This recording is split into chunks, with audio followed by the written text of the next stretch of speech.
es privado, donde ellos dicen, estamos tan fascinados con los beneficios que nos ha traído toda esta hiperconexión que se nos ha olvidado leer los términos y condiciones. Mi nombre es Juan Carlos Martínez, @JuanSofá en todas las redes. Y es que creemos que lo que hacemos en digital, que aunque más o menos hemos escuchado que genera una data, sentimos que esa data no nos afecta y no nos transforma.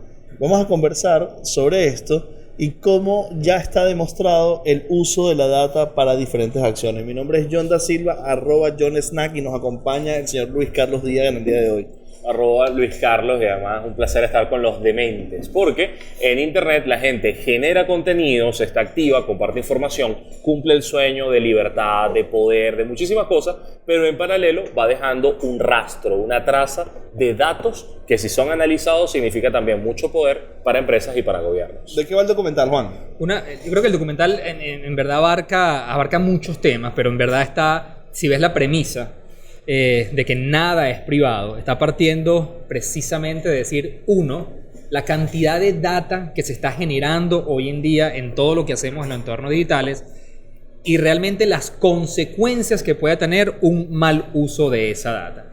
Pero además abarca la poca conciencia que tenemos nosotros como individuos, como ciudadanos, de darle libertad al uso de toda la data que nosotros producimos. Es decir, esa emisión de data que tenemos, realmente qué está sucediendo con ella.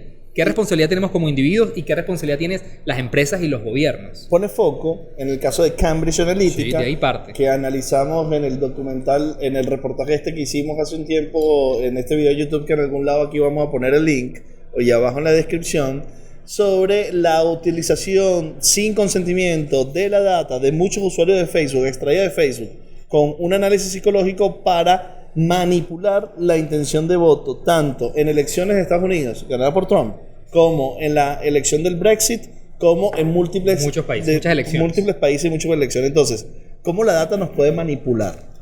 Y a ver, yo creo que el primer paso es cómo definimos, cómo identificamos qué es la data. Estamos asociados mucho a que en internet generamos contenidos, es decir, usted publica una foto o escribe un texto o comparte un correo o, bueno, nos llamamos por teléfono. Esas son las acciones.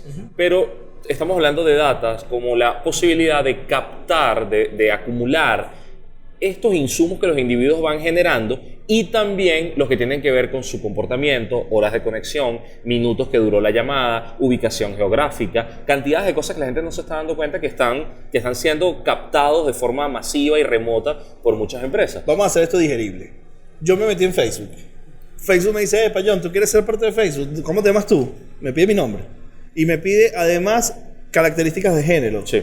Además me dice, ok, dame tu correo. Pum, ya tiene una básica data de mi persona, que claro, es básicamente cómo contactarme, y ya empieza a generar algo que en el mundo de la data es muy valioso, un ID único, que es mi correo. Sí, pero luego sabe quiénes son tus amigos, a qué horas te conectas, con qué amigos tienes más relación, qué afinidades hay en términos ideológicos, intereses, a qué contenidos vas a responder, y todos esos son datos que en algún lado se van acumulando. Y sobre eso además se suma otra cosa, y es que para llegar a Cambridge Analytica hubo una suerte de encuesta de posicionamiento político en el que se le preguntaba a la gente cosas muy sencillas, bueno, escoger entre una cosa y otra, tendencias, gustos, y con esa suma de variables podías tener el perfil de una persona, es decir, la conoces mejor de lo que ella se Claro, pero yo quiero partir, mira todo lo que estamos diciendo. Yo entro a Facebook, le doy mi nombre, mi apellido, me lanzan una encuesta y yo respondo 25 preguntas. ¿Por qué la gente lo hace? O sea, realmente, ¿por qué la gente comparte esta data que es tan privada?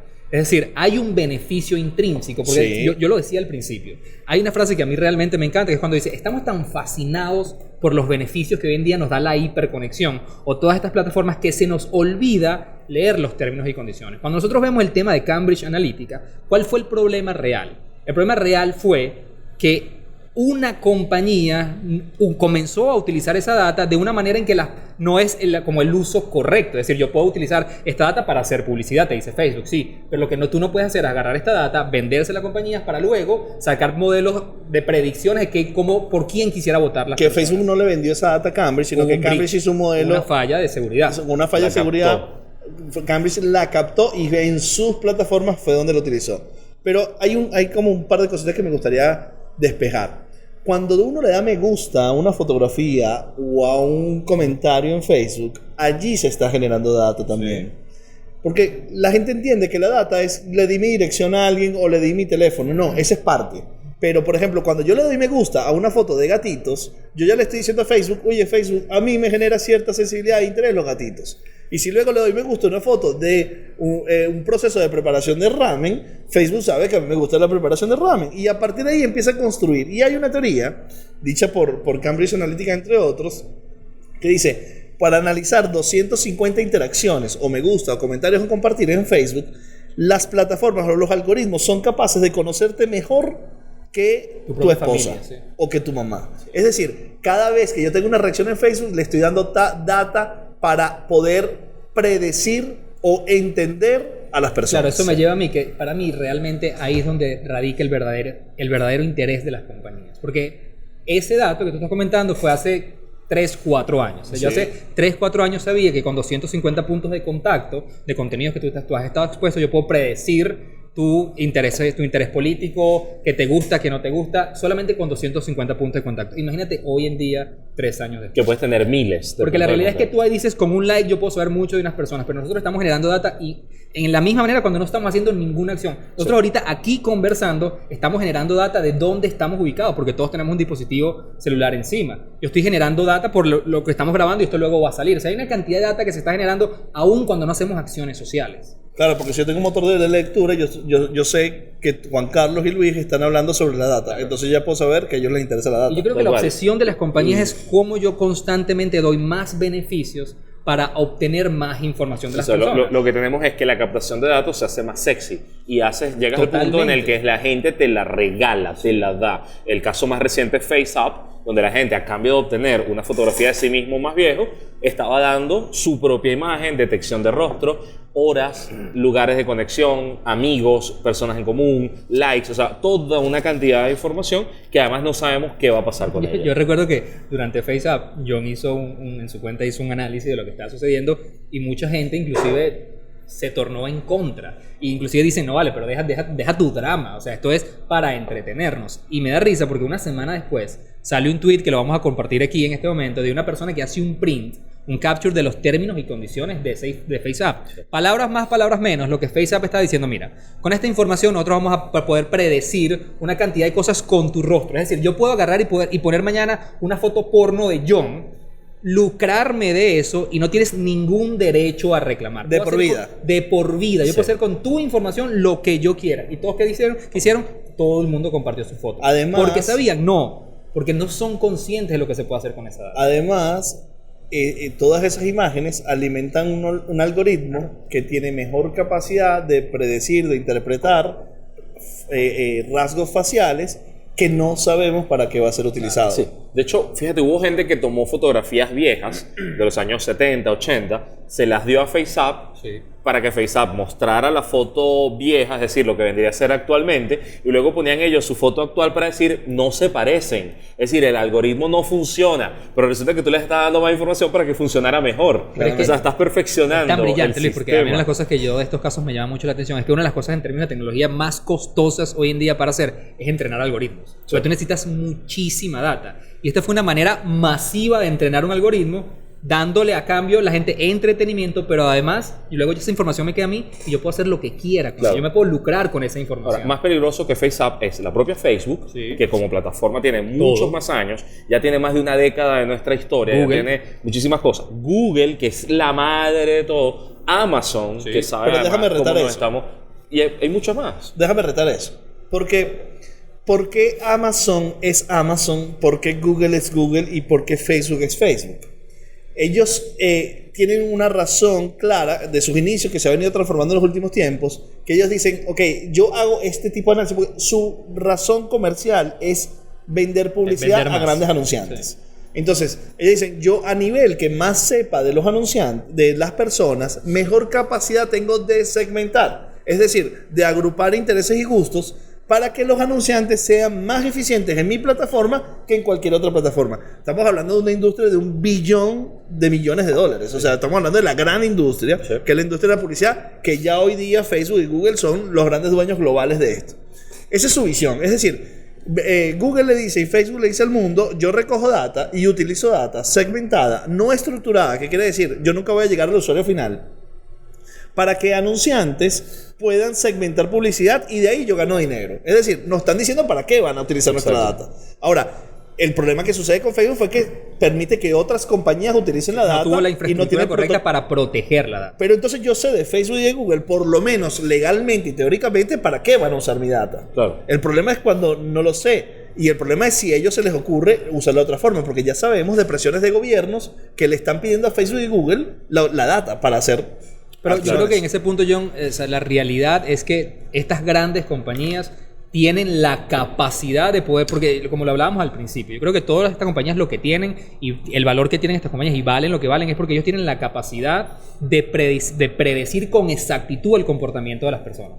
Yo eso se lo puedo vender a anunciantes o puedo inclusive utilizar esa información para poder predecir tu tendencia política o saber si vas a votar o no. Es decir, yo puedo hacer con esa data lo que yo quiera. Es decir, ellos sí tienen la capacidad de hacerlo. Que lo hagan o no depende también de la cantidad de leyes que regulen el uso de la data, que yo creo que eso es donde está hoy en día el espacio gris. Claro, en el mundo. Es donde hay que generar masa crítica, ya que estamos hablando de espacio gris, masa crítica, para poder exigir mayores garantías. ¿Por qué se dice que la data es un derecho humano? Pues que resulta que en la Declaración Universal de Derechos Humanos se dice que los estados tienen que proteger a los individuos de injerencias sobre su vida privada. Sí. Entonces, esta información está dando tanto datos, está revelando tanto sobre nuestra vida privada que inmiscuirse en eso es una violación. ¿Qué pasa? Que hay que saber poner esos límites, porque también la gente está cediendo datos. Por ejemplo, Google Maps sabe dónde estamos. Sí. Y si yo le dijera a la gente, no, tranquilo, es que vamos a hacer un sistema donde él no va a saber dónde estás tú, pues no funciona, no te va a dar un resultado relevante. Pero es que además si yo te digo, te voy a dar un sistema libre de publicidad, pero a cambio me tienes que pagar, la gente no lo pagaría, preferiría el sistema gratuito, masivo y abierto. Entonces hay como una suerte de terreno que no termina de tocarse, pero donde sí hay que insistir que los estados tienen que garantizar que la información de los individuos está siendo preservada, incluso por las empresas privadas. Pero es que yo lo veo, mira lo que toca decir Google. Por las empresas privadas, que es donde hay la gran amenaza. Claro. Yo creo que pasa por dos cosas. A ver, tú acabas de decir Google Maps puede predecir en dónde estoy yo. Yo creo que Google Maps puede predecir, de hecho ellos lo dicen abiertamente. Ellos pueden predecir dónde vas a estar mañana a esta misma hora con un 95% de efectividad. Lo que yo puedo hacer con esa data es desde venderte un anuncio porque sé por dónde vas a pasar, pero hasta voy a decir cualquier vaina muy venezolana, pero te puedo secuestrar porque yo sé dónde vas a estar mañana. Es decir, dependiendo del uso que yo le dé a la data, eso es responsabilidad de la entidad. Pero también yo como individuo tengo la responsabilidad de saber lo que estas compañías pueden hacer con la data que yo emito. Sí. Sí, esa es una relación a dos partes. Si yo te estoy dando mi data, tú tienes que garantizarme para qué la vas a usar, qué trazabilidad puedo hacer yo sobre esa data. Tengo derecho a saber dónde la tienes, cómo la tienes, para qué la usas. O sea, hay un montón de garantías que tienen que hacerse, pero para eso necesitas la legislación y necesitas que se garantice. Ojo, estamos hablando de un entorno democrático. Porque entonces tienes la otra tanda, que son gobiernos que asumen prácticas autoritarias y que utilizan la captación de datos para menoscabar los derechos de sus ciudadanos. Ocurre en democracias muy desarrolladas y ocurre también en sitios totalitarios. A mí me empieza a generar como inquietud el hecho de que en el documental una de las cosas que se dicen es que el gran problema es que cuando hablamos, por ejemplo, del derecho a la salud, el mundo es consciente de la necesidad del derecho a la salud. Sí. Y cuando hablamos del derecho a la educación, el mundo es consciente de la necesidad del derecho a la educación. Pero cuando hablamos del derecho de la data o alrededor de la data, privacidad, claro. de la privacidad de la data, hay mucha inconsciencia. Es decir, la gente dice, a mí qué me importa los datos, eso no me importa que agarre mis datos, hay mucha... Y efectivamente, si tú tienes una contraprestación, por ejemplo, yo darle a Facebook mis datos para poder usar Instagram, no me molesta, claro, porque yo quiero ser parte de esa red y quiero ser parte de esa comunidad. Pero no significa que deba ser consciente de que Facebook tiene qué data de mí, para qué la utiliza y que yo pueda en todo momento gestionar esa data y cuidarla. Es decir, yo debo tener un nivel de conocimiento y de conciencia como ciudadano para preocuparme por la data como me preocupo por la salud, como me preocupo por la alimentación, como me preocupo por los valores esenciales del ser humano. Lo que pasa es que no lo teníamos nunca esto. De hecho, ahorita que tocas el tema de la salud y cuando preparábamos esta discusión aguas adentro, cuando hablábamos de lo que queríamos mencionar hoy, poníamos el ejemplo de los años 60, la industria del cigarrillo, la industria tabacalera.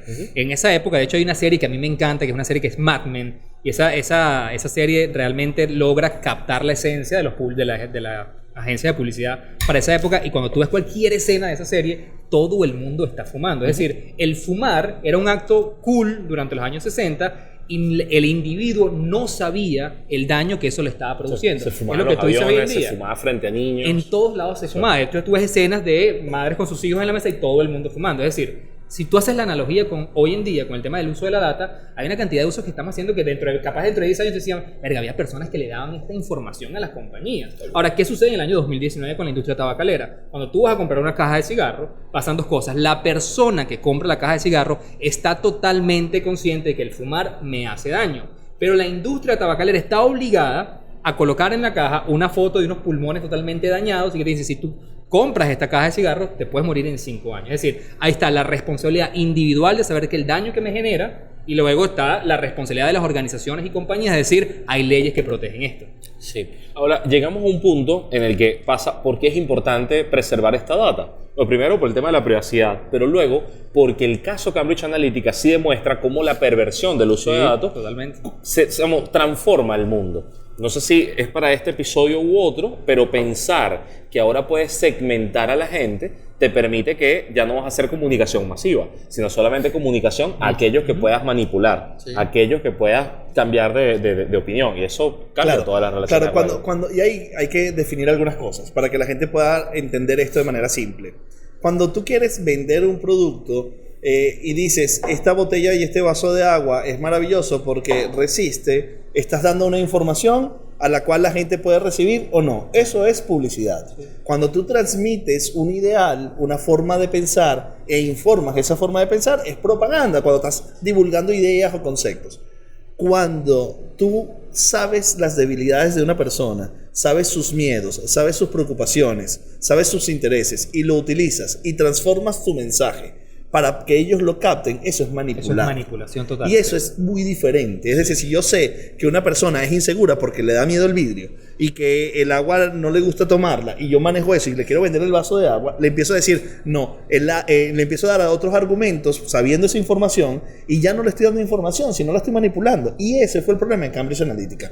En Estados Unidos, el análisis de Cambridge Analytica, de lo que se dice es que pudieron identificar las personas débiles de opinión, inseguras ante su posición política, y a ese segmento de clúster con unos múltiples intereses le enviaron mensajes específicos, pero no solo a favor de Trump, sino en contra de sus miedos. Claro. Es decir, campañas preparadas supuestamente de Hillary atacando lo que ellos estaban en contra, con una manipulación total de la opinión, transformando el punto de vista. Entonces, eso es democracia.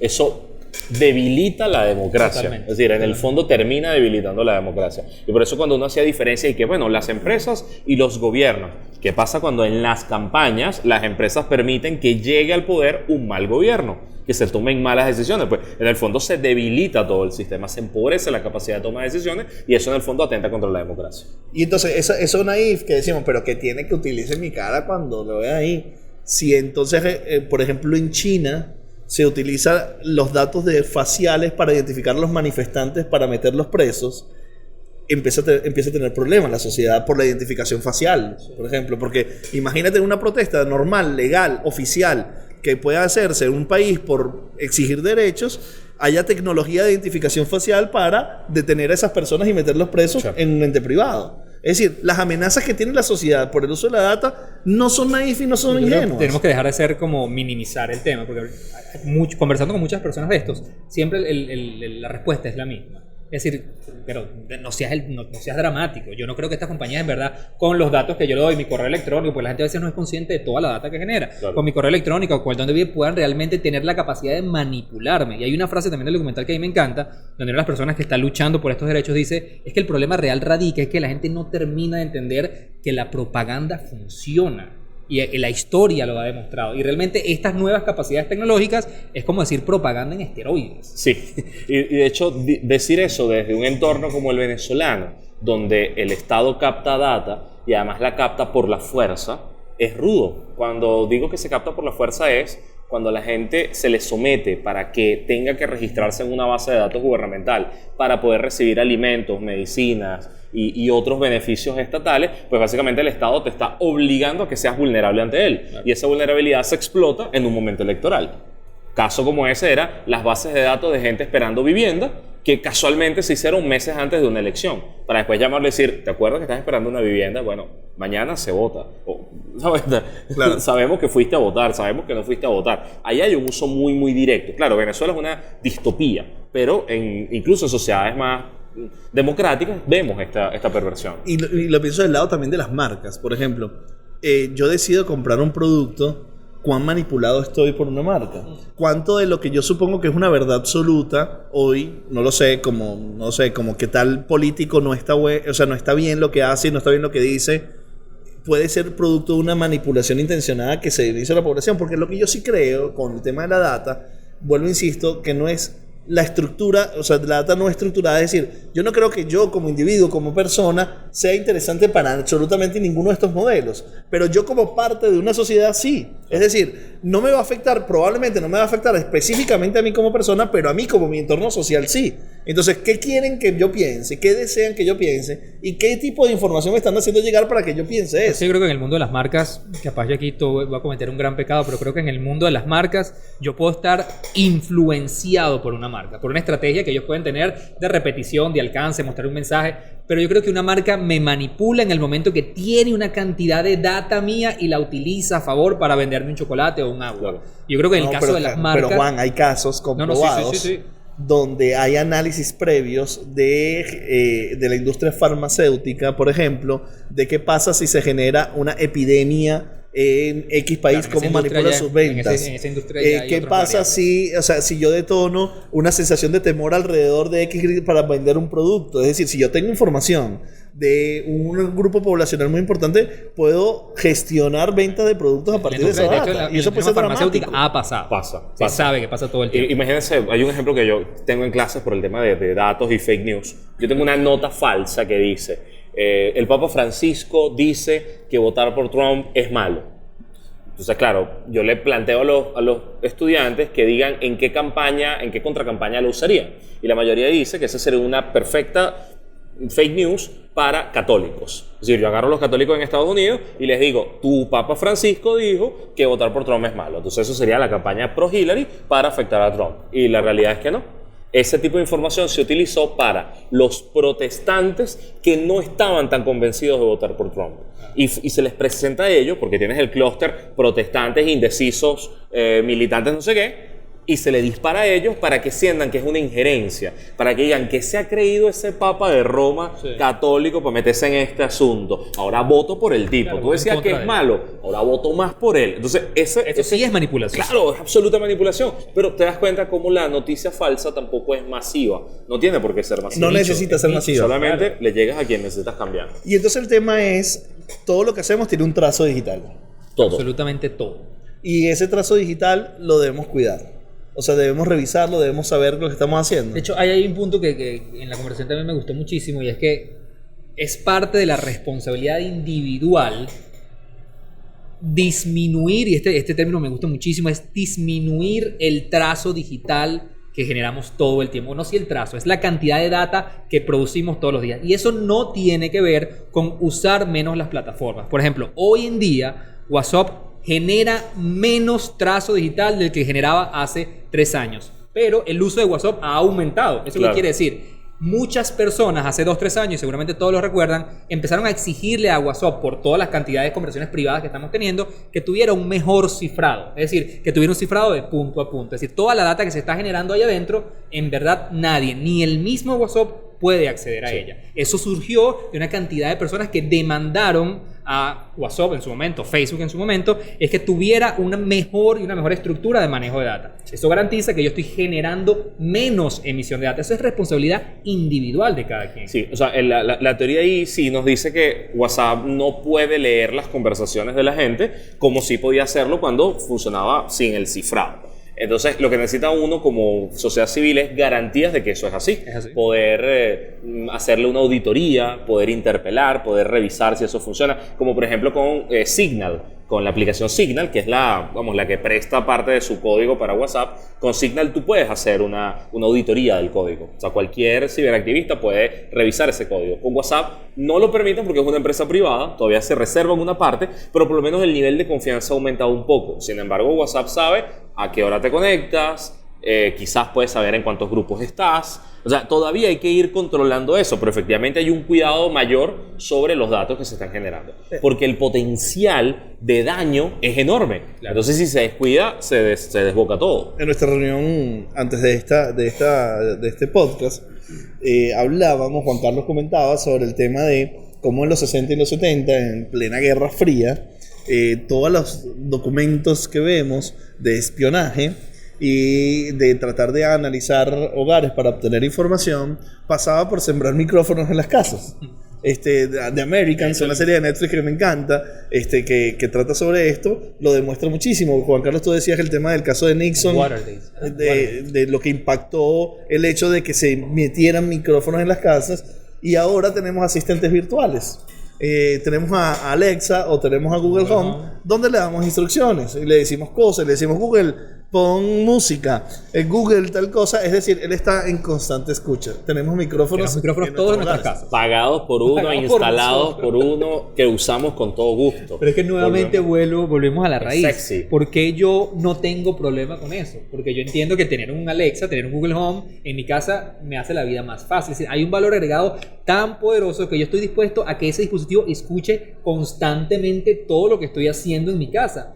Vamos un paso más allá, lo hablábamos al principio de esta reunión. Google viene ahorita con el Pixel 4 y ya se sabe que va a ser el primer teléfono que tiene sensores de ultrasonido en el celular. Ellos van a poder empezar a leer todos nuestros gestos y poder predecir cosas en base a nuestra gesticulación día a día. Sí. Las compañías están obsesionadas en aprender cada vez más de nosotros, porque esa data les da a ellos la capacidad de predecir nuestros comportamientos constantemente. La gente cuando escucha eso dice, nah, pero eso es sí. No vale, eso era lejos, eso no me pasa a mí, eso está ahí. Eso no me pasa. Y sí nos pasa día a día todas las plataformas que utilizamos.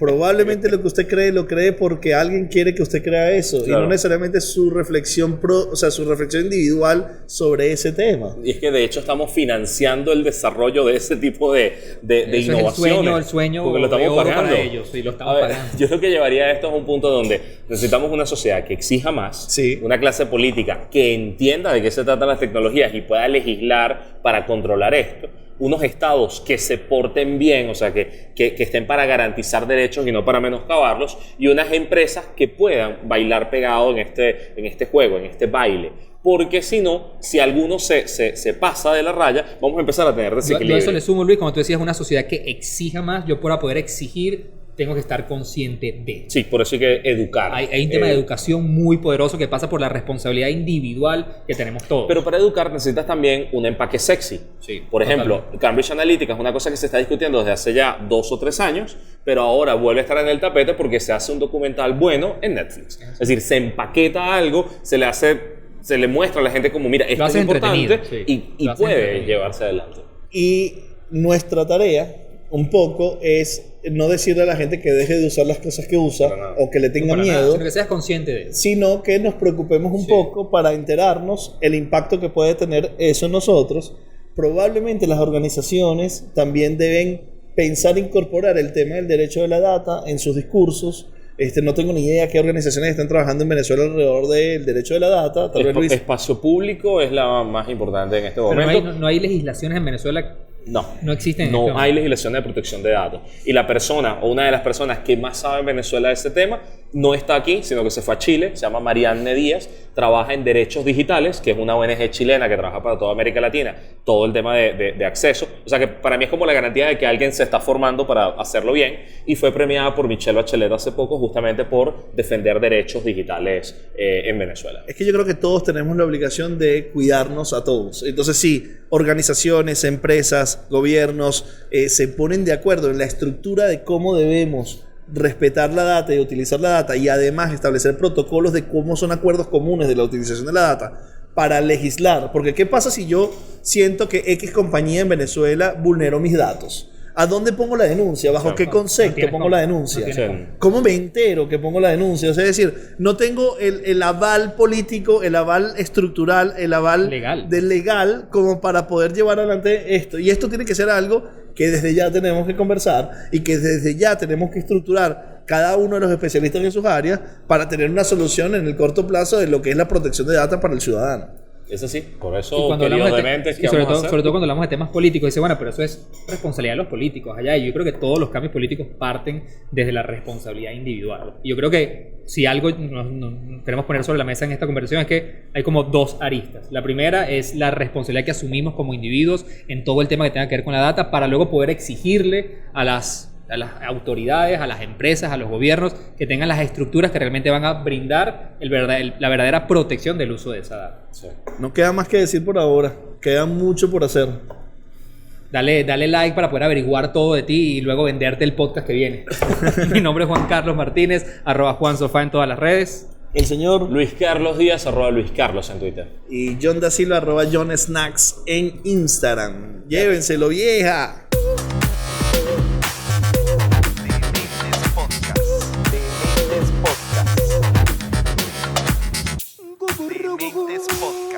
Dementes Podcast.